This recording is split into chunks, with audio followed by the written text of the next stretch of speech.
I get discouraged for sure, and I will quit fighting at some point. And that point is when the first shovel of dirt hits the top of my box 6 feet down.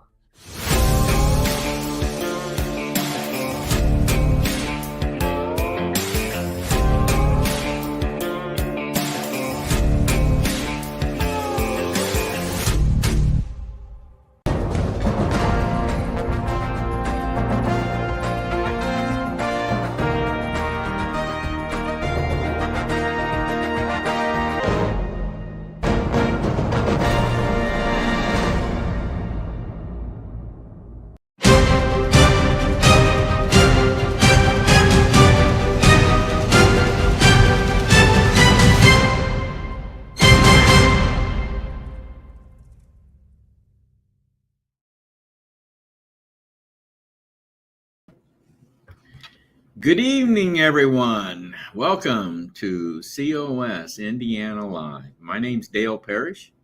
I'm the virtual program coordinator for Convention of States here in Indiana, and want to welcome you to our broadcast again. We have a great lineup for you tonight, so we're going to be talking about quite a few different things tonight. So as we normally try to do, let me bring on my co-host this evening, Mr. Ken Kashuba. Hello, Ken. Hello, Dale. How are you? Good, good. You've been a busy guy. I haven't seen you very much this. Yeah, it ebbs and tides, you know. It ebbs and flows, I guess is what they call it. I know. Ken's a videographer, still doing his thing in videography. So he's off on shoots now and then, and it's kind of hard staying in touch with him sometimes. But there's lots of stories that have to be told out there, Dale.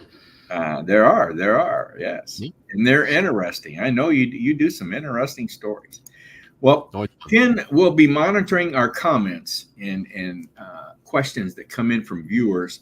If you are viewing tonight from either through Facebook or through our YouTube channel, feel free to submit a question or a comment through the chat section, and Ken will be monitoring those and calling those any that are pertinent. We'll call those to our attention. So Ken, tonight is broadcast number 230, and you've been on board for 94 of these. So yeah, hard to believe. It's fun kind of keeping track of this, isn't it? We're getting there. We're getting there. Yep. Well, Ken, give us a real brief summary on that QR code up in the right-hand corner.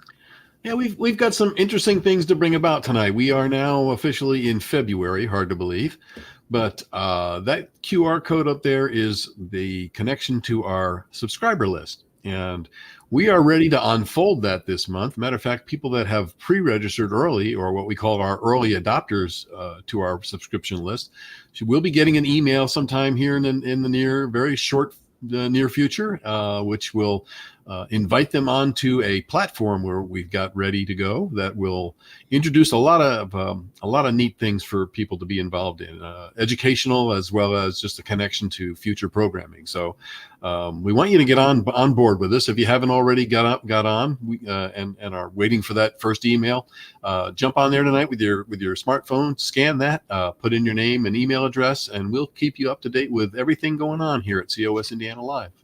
All right. Good. And our list is growing, isn't it? It's growing. And I think people will be really excited to see what we have to offer with our subscription service. So good. So if you want to be a subscriber, that's the way to do it. All right, Ken. Well, listen, I want to get right into our first guest this evening, and that is Mr. Gary Harbaugh. Hello, Gary. Dale, how you doing? Hi, Ken. Can you hear us okay? I think so, yeah. I think hear you fine. A delay there, but yeah. All right.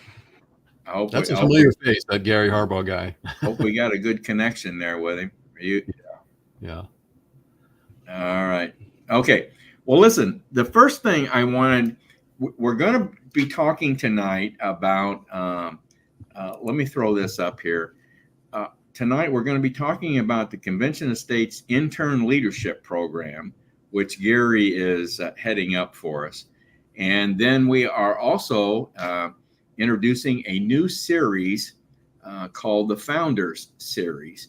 One of our region captains, Larry Hudson, is going to be giving us his first episode on the Founders Series. It's a recording that we did a few days ago.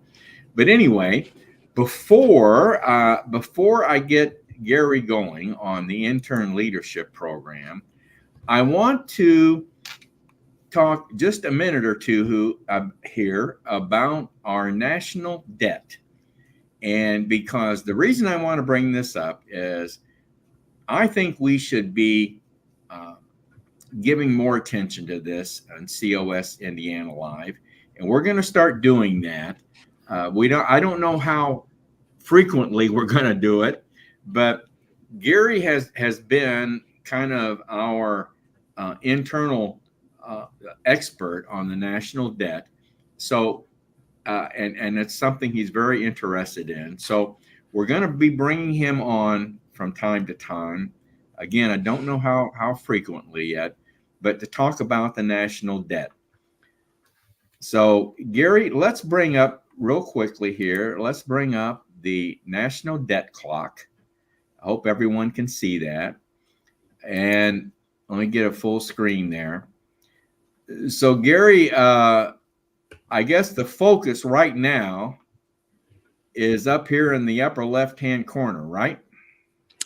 Yeah, Dale, that's the overall debt, and it's over $34 trillion. There's a lot to talk about with that.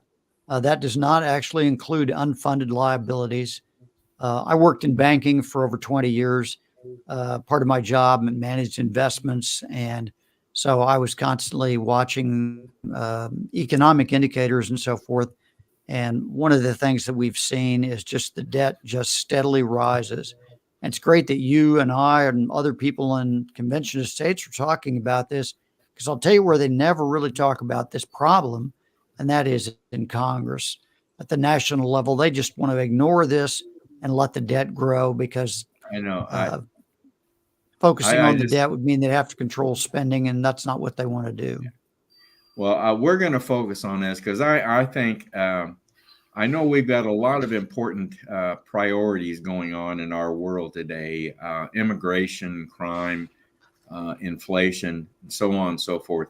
But when you really come down to it, the national debt, the debt situation in this country, we're on the verge of bankruptcy in this country, and I can't think of a bigger problem than this. So we're going to start talking about it. And Gary, I want to jump to another screen here that I thought was very interesting. Can you see that all right? I hope our viewers can see that. Yes. This is the projection, am I right, to 2028. And there's three projections here, one from the Congressional Budget Office, one from the Office of Management and Budget. Management and Budget, yeah. Budget, and then the projection of the U.S. debt clock. And those look like pretty big numbers, don't they? They do, Dale, and I think, honestly, I'm quite confident those are all understated. Even the U.S. debt clock at $46 trillion by 2028, that's like 4 years from now. I think it'll be over 50 trillion by that time, because I did a study on this, and how long it takes to add 50% to the national debt from 34 to 51 would be the next 50% increase. On average, it's only taken about 5 years, sometimes shorter, sometimes longer, but on average, about 5 years. That's scary. That is really scary. So anyway, this isn't scientific, but I think if you add all those dollar bills, we could probably reach Mars. I'm sorry, what can? I think this isn't scientific or anything, but I think if you put those dollars on top of each other, we could probably reach Mars. Yeah. Reach Mars? You're right. Yeah. You're right. Well, anyway, folks, I just wanted to kind of give you a little flavor of that tonight. We're going to be talking about this more and more because I really, really think this is serious. And I want to once again point out, this is the national debt is one of the pillars of the Convention of States resolution calling for an Article 5 Convention of States for the purpose of proposing amendments to the Constitution. This is one of our pillars. So we're going to be talking more and more about this. So thanks, Gary, for Sure. talking about that with us. So I want to now jump into the main topic that we have had you come on tonight to talk to us about, and that's the intern leadership program that we have going on here in Indiana. So, Gary, kind of give us an idea, if you would, what the objective of this program is all about. I think a lot of the objective is really connecting with and engaging young people and getting more young people active in Convention of States. On the national level, this program was started by Esther Cook. She was an intern in the Emerging Leaders Program a couple of years ago. And as she talked to COS people all over the country, one of the things she consistently heard was, we need to get more young people involved. So she came up with the idea of having a state level internship program whereby in the state they would have interns, which is usually young people who want to, get some leadership skills and learn more about the Convention of States. The program started in Ohio last summer, and then they moved to Indiana, and we have 2 interns here. And I think they will be looking to expand that into other states in the future. Okay. All right. And Kate, can you go ahead and identify for us we have 2 interns right here in Indiana right now. And who are those 2? 2 of them. One is a young man who's a high school student. His name is Georgy Semenov. And if that sounds like a foreign name, you would be correct. He and his father immigrated legally from the Ukraine and lived down in Greensburg, Indiana, where he's going to high school. And interestingly, Georgy studied English starting, I think, when he was like 4 or 5 years old in Ukraine. So he speaks pretty good English. And he's quite busy with his high school stuff. And then our other intern is Jacob Phillips. And Jacob is a homeschool student. And I think he's out of high school because I know he's taking college classes, and or maybe he's still in high school and taking college level classes. Yeah, I think so. But anyway, he's a very busy guy too, a couple of jobs and as well as being a student. So, but these guys have dived in and begun to learn some things. They participate on a weekly call with National Intern Leadership, where they're going through some training. Our COS uses a servant leadership program. They're going through that. And so they do that as well as what we do here at the state level. Right. Gary, why just briefly, you said it started in Ohio. Do you know why was Indiana selected to participate in this program? I think Indiana was chosen for a couple of reasons. One is we have some good leadership on the state level of people that, have been around for a while. We had an interest in the program. So when they looked around and said, who are the states that are expressed interest in it and also have good leadership, a team in place that can do the mentoring and so forth. And so Indiana was chosen for those reasons. Okay. All right. So you mentor these 2 young men. So what specifically are your responsibilities as a mentor? So one of the things I do is I try to find out things that are going on near where these guys live that they can participate in.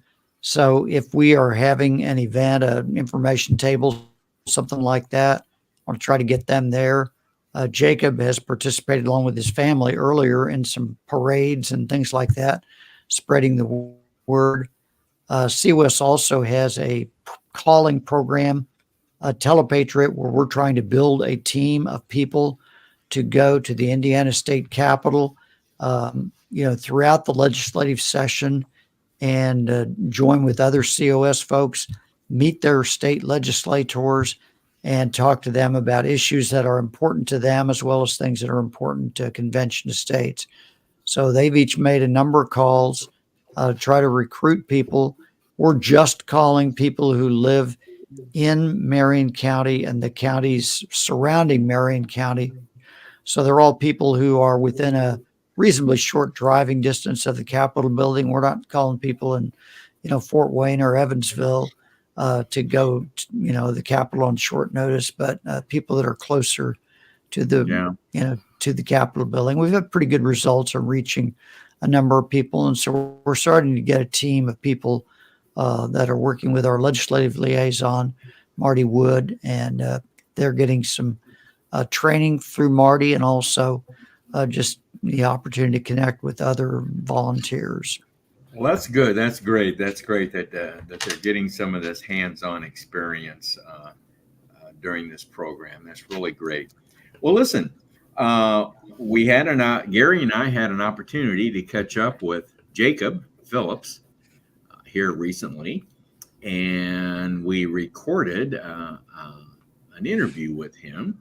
So let's go to that interview right now, and then we'll come back, Gary, and talk about, hopefully, if we have enough time here, we'll talk about the future of the program. Okay. So don't go away, Gary. We'll be right back. And Ken, I'll be right here. All right. Here we go. Well, everyone, welcome.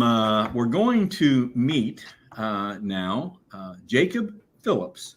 Jacob is one of our intern leadership participants, and you've already met Gary Harbaugh.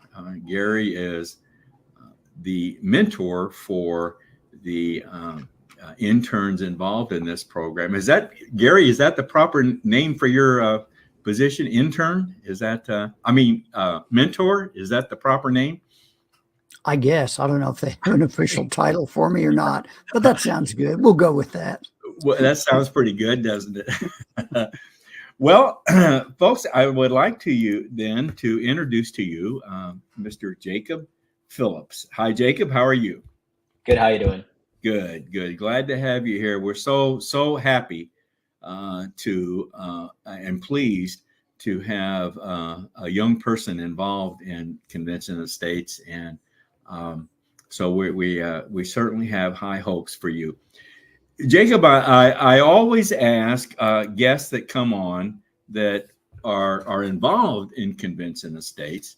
I always ask them to give us your COS story. Now, not your life story. We just want to know the how, when, where you got involved in Convention of States. So what's your COS story, Jacob? So mainly my dad, Paul Phillips, was introduced me to this, and he taught me about it, and he's really involved with it. So we mainly did like floats sometimes, or just did like Indiana events here. But I mainly got involved when we went down to Florida, and they had like a conference meeting there, and I enjoyed it, and just learning about it is really interesting. Oh, okay. The Florida meeting, was that the simulation, or was that the annual event that Leadership Summit? The leadership. I think, yeah, it was that one. Yeah, the leadership summit. Okay. All right. Well, I see. And you were involved in the float in Grable, Indiana. Was that the float that you were involved in? Yeah. Were you in a character role, or were you just a helper? No, I was just a helper. Okay. But I understand that was a very successful event. Yeah, super fun. Yeah, that's really great that you all were able to do that. Well, you mentioned your dad, so I want to touch on the Phillips family because Jacob, of course, is part of the Phillips family, and I know this family very well. As a matter of fact, I was the district captain when Paul came in, Jacob's father, when Paul came into Convention of States. Yes, Paul came to one of those meetings and told me that he wanted to get involved in Convention of States. And lo and behold, he's now got his whole family involved in this. It's a family event, the Phillips family. So Jacob, it's now your turn, okay, to be involved, right? Yep. Tell us, what are you involved in school wise as well as COS? What are you involved in now? Well, for my school, I'm homeschooled. So right now I'm just doing dual credit classes at Purdue Fort Wayne. I'm taking physics and trigonometry. And then I also currently work at Chick-fil-A. I worked there for like 2 years now. Oh, have you? Yeah. In Fort Wayne or where? Coliseum Boulevard, but right next to the mall. Okay. Yeah. And then I just got a new job. My old business professor last semester offered me a teaching assistant role to teach 2 online business classes. So I took that. I'm going to be doing those. Really? Yep. To teach these classes? Like assistant teacher. I'll just be grading like discussion boards and writing assignments and business project plans. Well, that's interesting. Do you have a specific area of business that you want to focus on? Not really yet. Maybe like analysis, like maybe doing statistics or something around there. I'm not sure yet. Or maybe even finance. Yeah. Oh, okay. Excellent. And then for COS, I do like the Monday night calls of my internship group from like 7 to 8 usually. And then I've been doing telepatriot with Gary and just doing little assignments he gives me. Like last week, he gave me assignments to do a research of the United States debt over the history. Okay, good. Does he give you assignments from time to time, or is that the first assignment that he's given you? It's usually time to time. He gave me another one. I had to write a little blog on like term limits. I got to choose my thinking, but I chose term limits. Term limits, okay. Well, we're finding out. See, we thought Gary was doing all this, and now we're finding out that actually you're the one supplying him all the information. Well, that's great. Well, what else? Tell me about your experience with telepatriot calls. What's been your experience in that area?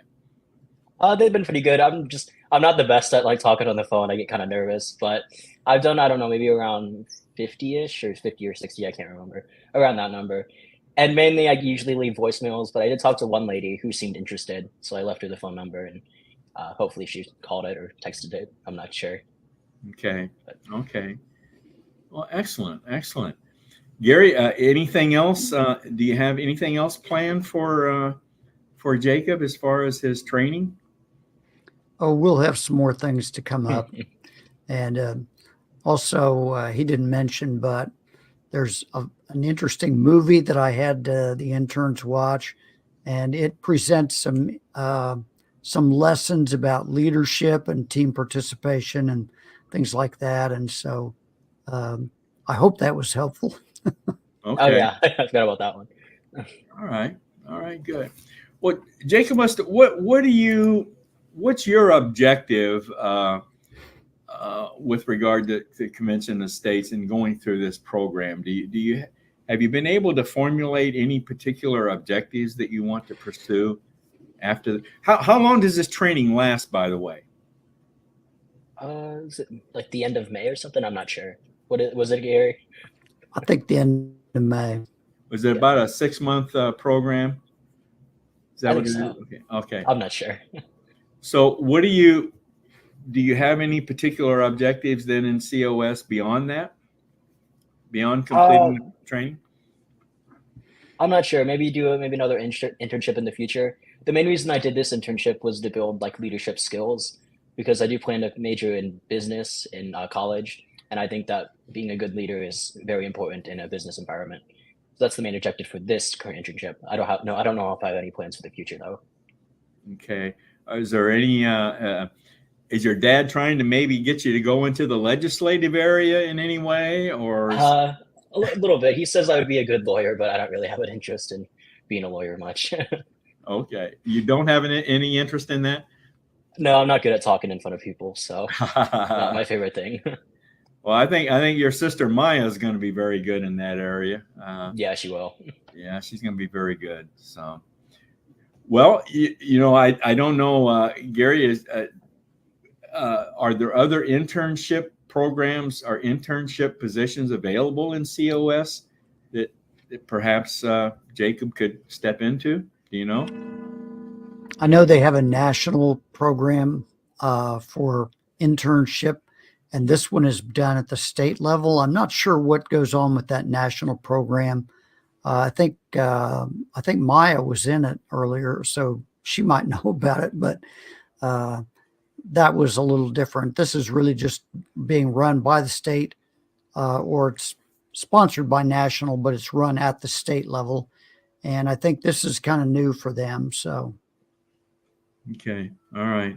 Yes, it is. This is a brand new program. I do know that, and we were. I think there were only 2 states selected to participate in this, if I recall right, and we were one of those states.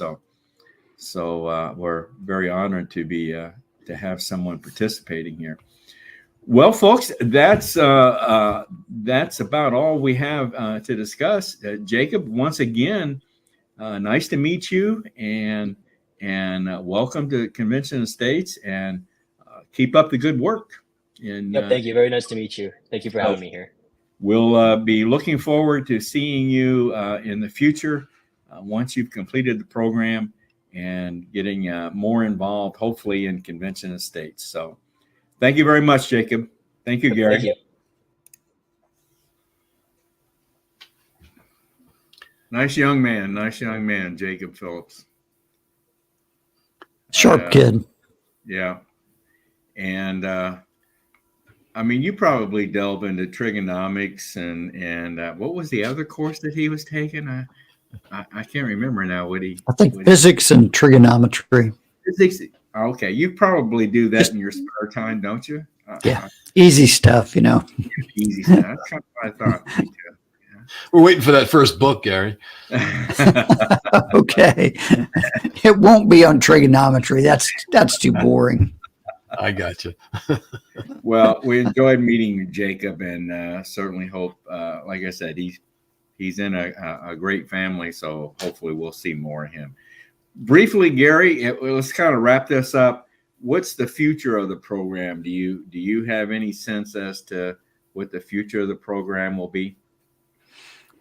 I suspect that we will have the opportunity maybe each year to bring on 1 or 2 or maybe 3 interns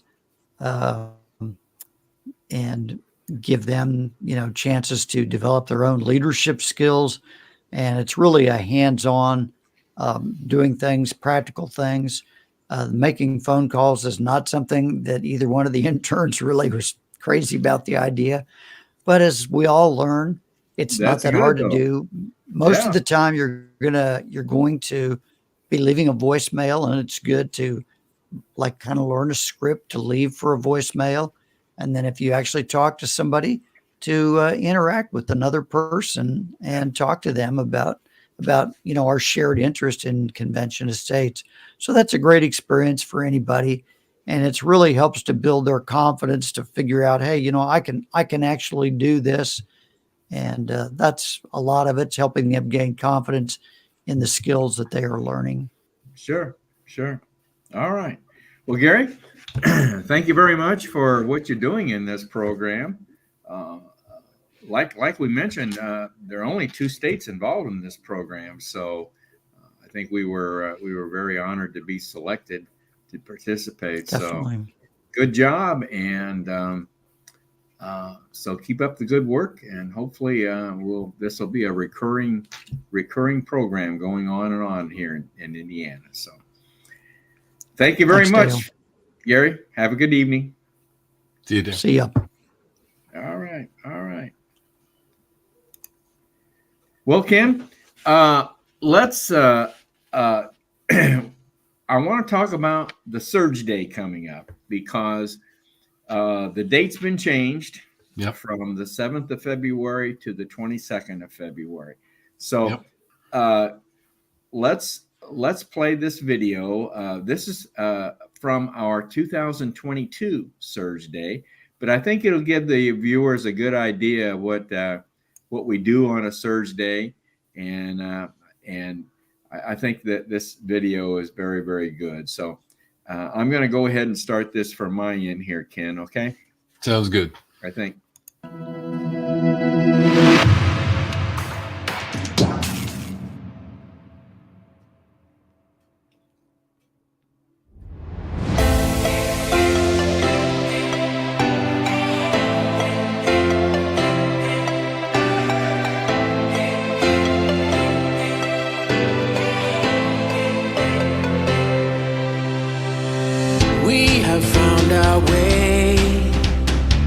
It's a brand new day, and we'll be making history. Are you with me? Won't you stay? We have come so far. This is who we are, and like the rising sun, we have just begun to play our part. This is the time we form the chorus. Lift your voice for those before us. We can rely on one another. Feel the pride, let's show our colors. We are heroes and dreamers. We are restless believers, stronger than ever. Never say never. Don't look back now, don't look back now. Rise up, stand with each other. We are sisters and brothers, finding our place and running the race. We'll take our chance and seize the moment. Hold on tight and don't let go of all your hopes and dreams that light the way.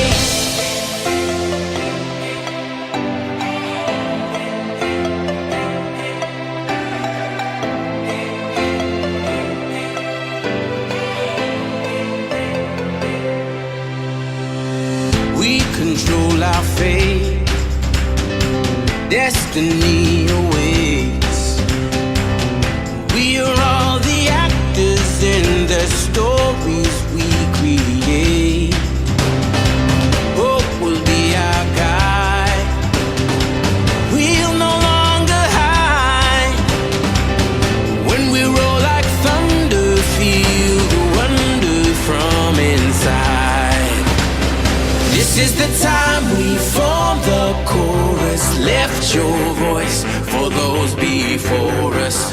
We can rely on one another.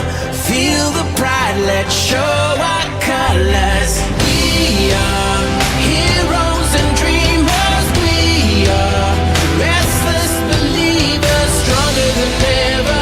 Never say never. Don't look back now, don't look back now. Rise up, stand with each other. We are sisters and brothers, finding our place and running the race. We'll take our chance and seize the moment. Hold on tight and don't let go of all your hopes and dreams that light the way.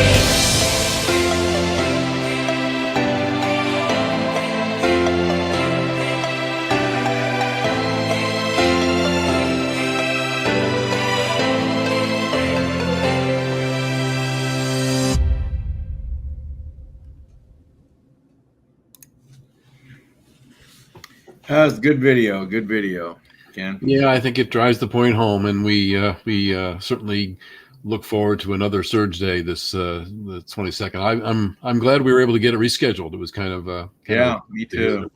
I was worried that wasn't going to happen, but once again, folks, it's been rescheduled for February 22nd.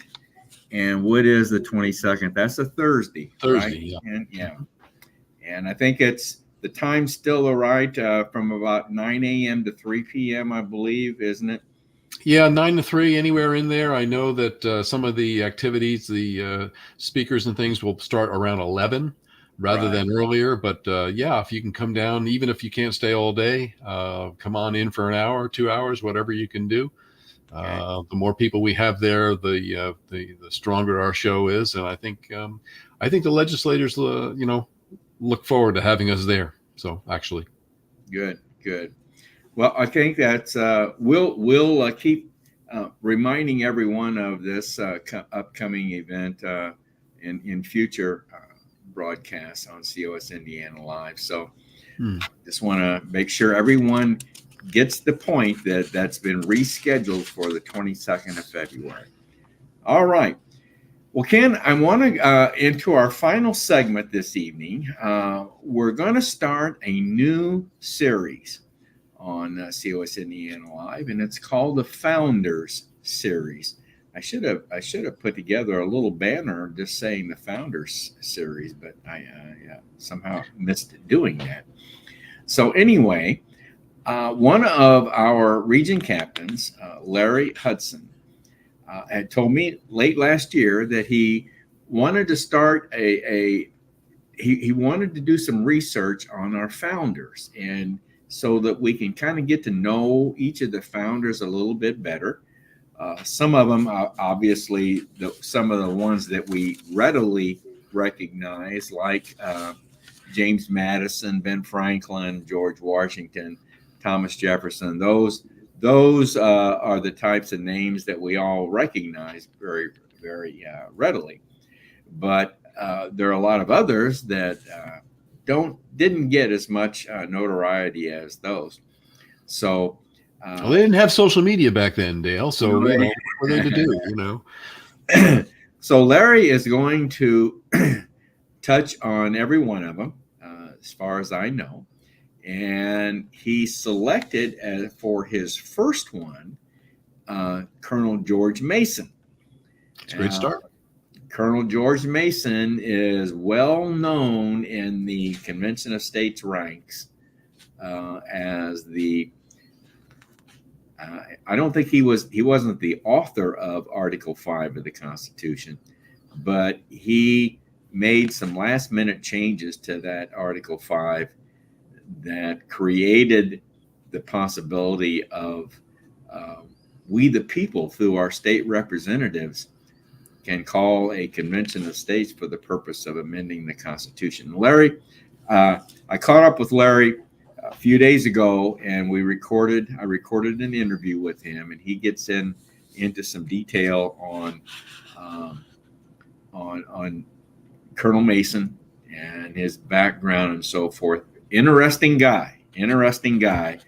I wish we had more time to spend on this, and we may find, as time goes on here, Ken, we may find ways to devote more time to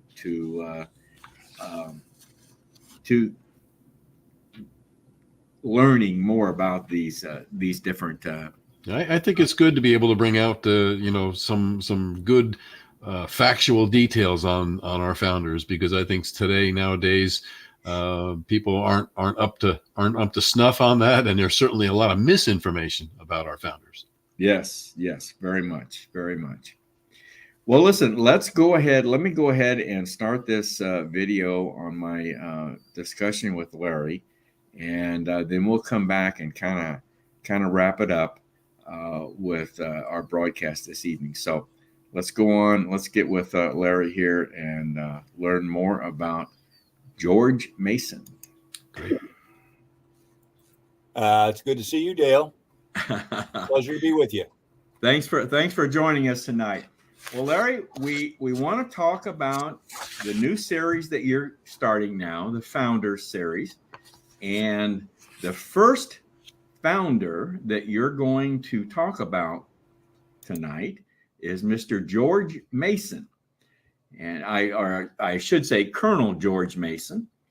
And those of us in Convention of States, we know this name very well. However, a lot of people maybe don't know the name very well. Certainly names like Madison, Franklin, Washington, Hamilton, those obviously are names that people generally recognize readily. regarding the Constitutional Convention of 1787, but probably very few non-COS individuals know little about George Mason. So I'm glad you picked George Mason, Larry, as your first founder to talk about. So have you found it interesting? Have you learned some things? I know you've been in COS for quite some time. Have you learned some things about him that you didn't know? Yeah, I mean, I knew what we know, largely around Article 5. Right. But I learned so much more. I've been reading all summer on the Revolutionary period, and Mason is a key figure in our Constitution. He spoke in the top 5 of the 55 delegates that were there to the end. He spoke in the top 5 of those 55. Is that right? Really? Yeah. Well, let's get started. I've got about 5 questions I want to try and get you to talk about tonight. Tell us about his background. I think you've told me he was wealthy. He was a slave owner, right? Yes. A large estate. Tell us about and I know you mentioned something about the little R, not the big R, but the little R. Tell us a bit about his background. Okay. Be happy to. Well, as you said, he was wealthy. He was a planter, lived in Virginia, a colonel. He was born, I think, in early 1700s, 1725. He was a 4th in the line of George Masons. He owned slaves, 300 at one time. Really? 300? I'm sorry? 300, really? Yeah. Well, wow. He inherited them. He didn't buy any of his slaves, but he inherited them through his father and grandfather. Okay. All right. And he was a wealthy planter. He was a Republican, you mentioned, with a small R. We can go into that a little later. A staunch defender of states' rights, really. And he was known as an anti-federalist. Oh. But I think he would argue that he really wasn't an anti-federalist. He was, in fact, a true federalist. But it was Washington, Hamilton, Madison, Wilson, Morris, etc., who were really nationalists, not federalists. They were nationalists and or monarchists. Okay. Hamilton being a monarchist in particular. All right. Let's move on. Let's talk a little bit more about his military background. Now, we know he was a colonel. Tell us about his war experience. Was he in the Revolutionary War? Or I know there's some confusion about that. Tell us some more about his military experience. Okay. Well, he volunteered during the French and Indian War, or the 7 Years' War, as it's commonly referred to in Europe. And he did receive the rank of colonel, which he carried, I guess, through the rest of his life. And he served as a quartermaster in that war. Okay. And after the war, I think he would have been considered. He did not fight, as I will explain later, in the Revolutionary War. He was a legislator by that time. And was not a combatant. But after the war, he would have been considered, I think, a loyalist. It wasn't until after his wife died that he really came out and publicly supported colonial independence. Okay. And he served in the Virginia legislature for most of the Revolutionary War. He did organize a state militia in Virginia, and he was involved in the recruitment of troops for the Continental Army. Okay. Well, next question. Tell me about the convention, the Constitutional Convention in 1787. How did he participate in that? I think wasn't he kind of in favor of amending the articles at the time, Articles of Confederation? What was his role in the convention? Well, I think most came with the idea that they would amend the Articles of Confederation. Yeah, I think we need to remember that after the war ended, the country was flat broke and in debt. Inflation was rampant. States all had their own currencies, no means of taxation through the articles. And so they were just nigh impossible to amend because it took all 13 states to be unanimous and to agree to any changes. So when they got to the convention, they came prepared, really the folks from Virginia, they came prepared. I want to read a quote here. They came prepared because to devise the amendments to the Articles of Confederation, but it was added, and such further provisions as shall appear to them necessary to render the Constitution of the federal government adequate to the exigencies of the Union. So after the first week or two, it became clear the articles weren't worth amending, and it would be impossible to amend them in the first place. So they struck out to write a constitution. Okay. Yeah. Well, that kind of leads us to this next question is, he wasn't a signer of the Constitution, right? He was against it. And I know that the need for a Bill of Rights played a role here. Tell us about why was he not a signer of the Constitution initially? Well, you're right. He wasn't a signer, and there were a couple of others that didn't sign as well. But in the early days of the convention, I think he basically agreed with James Madison and Washington, and they proposed the Virginia Plan, and he pretty much supported it, with the exception of the representation, how representation in both houses of Congress would be accomplished. And he, I think, agreed with that the federal government should be more powerful than the states, but there was a big division over the representation plan. And when it became apparent in, I don't know, June, I think, he was nominated to be on a committee, and they came up with the Great Compromise, or the Connecticut Compromise, as we call it today, where the House of Representatives was based on population, and the state and the Senate was based on equal representation for each state. Well, he was opposed to that compromise, and I think that's where he took a turn to be against the Constitution. He also proposed a Bill of Rights, which they voted down at that point in time. That was okay, all right. So he was a slave owner. Yeah, he didn't like the idea that Great Compromise included extending the foreign slave trade until 1808. That really. He didn't like the foreign slave trade, huh? Right.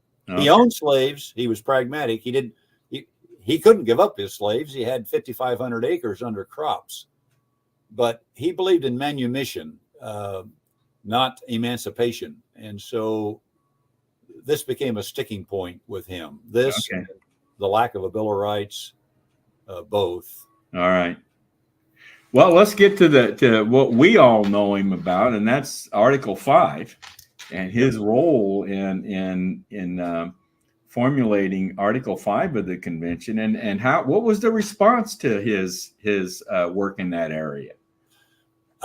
Good question. By the time the convention was reaching an end in mid-September, there was an amendment that had been added to the work that they had done that basically proposed Article 5. But that provision read that there were two processes to follow to change the Constitution. One, the national legislature or the Congress could propose amendments, or two, the Congress could call for a convention of states for this purpose. So both methods then were left in the hands of the Congress. And Mason argued, basically, I think, let me find it here. He argued that an oppressive Congress would never agree to propose amendments necessary to restrain a rogue, tyrannical legislature. Right. And so he was very much opposed to that. And a day before the convention actually adjourned, as it turned out, he argued very strenuously on the floor that he wanted to grant the states the power to propose amendments. And it was essential to preserving the balance of power and protecting the rights of the people themselves. So he argued that Article 5, as it was then currently written, would allow Congress to block as well as propose amendments. So he'd objected back in June, as I mentioned earlier, and he was voted down. But now he proposed that we need to have a way of bypassing Congress. So he proposed that the second clause to Article 5 be changed to allow for the purpose of proposing amendments. And this would bypass Congress and place the process entirely in the hands of the people through their elected state representatives. And that's what we're trying to get done right now. That's right. That's what Convention of States is all about. Excellent. And remarkably, you asked, or you mentioned, Madison's notes of the convention tell us that Mason's motion on the day before the convention was in fact accepted without a single dissenting comment. And the language was changed in order to mandate that Congress call the convention upon the application of 2/3 of the several states. And it's noteworthy, I think, probably here to point out that this process does not call for a constitutional convention. Right. As many today want to tell everybody. It's something we hear constantly from those that oppose this process. Right. The language actually specifies for calling a convention for the purpose of proposing amendments to the existing Constitution, and it still requires 3/4 of the states to ratify any amendment that is proposed by the convention. Excellent. Excellent. Yeah. Larry, thank you very much. I just want to mention before we sign off here, the next founder that Larry is going to research for us is Thomas Jefferson. So Larry will be looking forward to talking to you and getting your report on Thomas Jefferson. Larry, I want to thank you for joining us tonight. Thank you very much. Hey, I appreciate it. Take care. Some interesting stuff, some interesting background about our George Mason. Very interesting. Actually, Larry, after we recorded the interview, Larry told me that he actually had a lot more information. I bet on George Mason that we didn't have time to get into. Yeah. Larry's a deep digger. Yeah, he is, and also he told me that actually the amount of information that was recorded and published about some of the founders, and George Mason was one of them, that the amount of information recorded and published was very little compared to the more popular ones, like Madison, Jefferson, and so forth, where there's a great deal of information out there. So we could have spent more time even on Mason, and you can imagine how hard it's going to be for him to whittle down all the information on people like Jefferson and so forth. So anyway, I think what we may do, Ken, is we may revise our schedule and maybe devote a little more time to these series. I hope our viewers enjoy this. If we get a good response on this, we will obviously certainly do more and more. And especially when he gets into some of the founders that I wouldn't even recognize their name and their names, and there are many of them. How many did he say there were? 55 delegates there. 55, yeah. Dale, I was thinking as you've been mentioning that it might be something that we might be able to get our friend Larry to get us some of his research papers that we can offer in our subscriber list, so our people can have some information about these, go a little deeper that we don't have time on air to do, but become a subscriber and you can download some of Larry's research. Yes, excellent idea. And I've heard some other reports on our founders. I remember Glenn Beck. When I was listening to Glenn Beck, he did some reports on these founders, and some of them really suffered tremendously from the stand that they took on this Constitution. Yeah, lost their wealth, lost their families, lost everything, and so it was. Some of them were very sad stories. Some of these things sound a little familiar today, don't they? Yeah. Just saying. Well, they said that they pledged their wealth and honor and so forth and so on, and some of them actually lost those things. Yeah, interesting. All right. Well, Ken, let's wrap things up this evening. I want to talk about what's coming up. Our next broadcast is going to be a week from tonight. It'll be February 12th.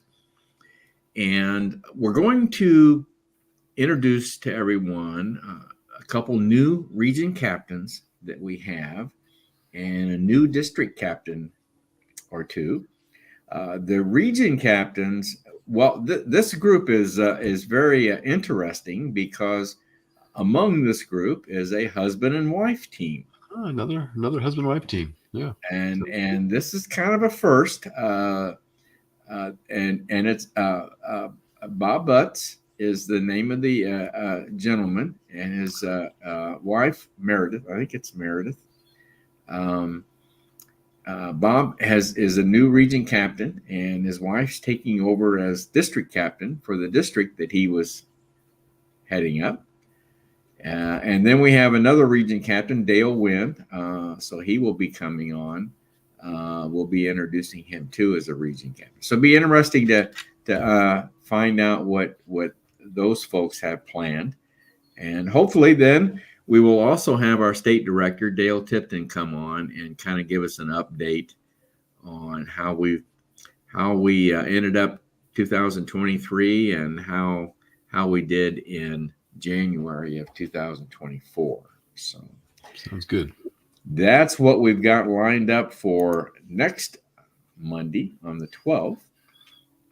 Then coming up on our next roundtable, which is scheduled again on the fourth Monday, so February 26th.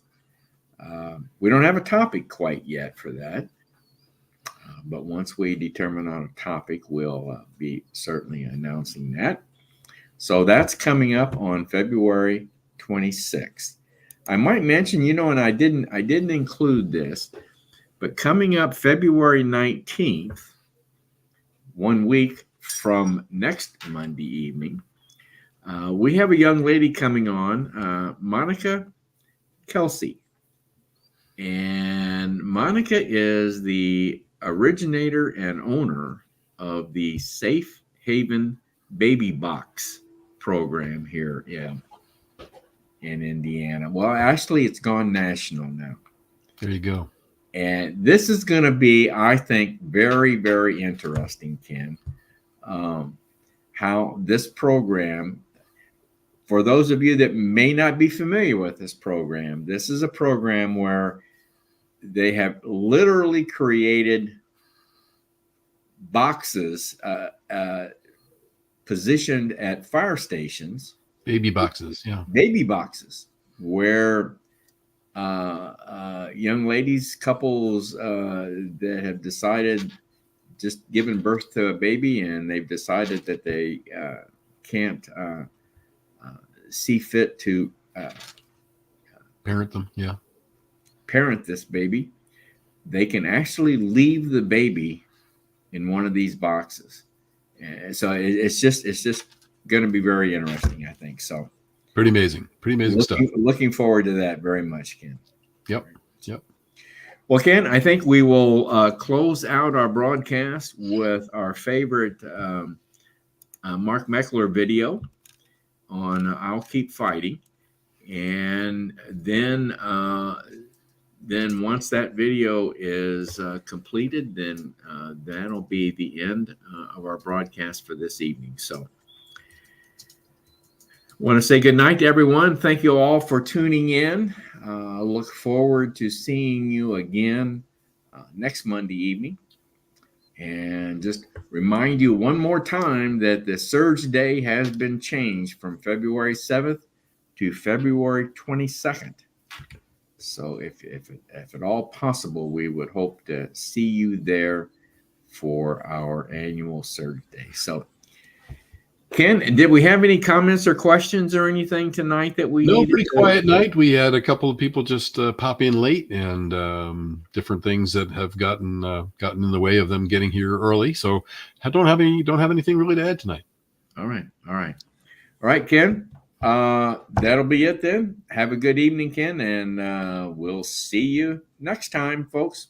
Good night, everyone. Good night. I struggle to empathize with people who would give up. It doesn't make sense to me.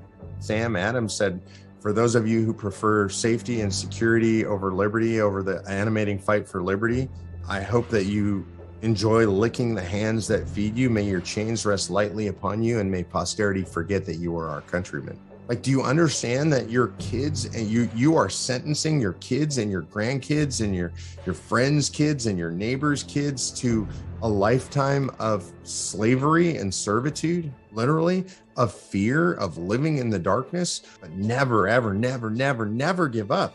George Washington lost the majority of his battles that he fought in the American Revolution.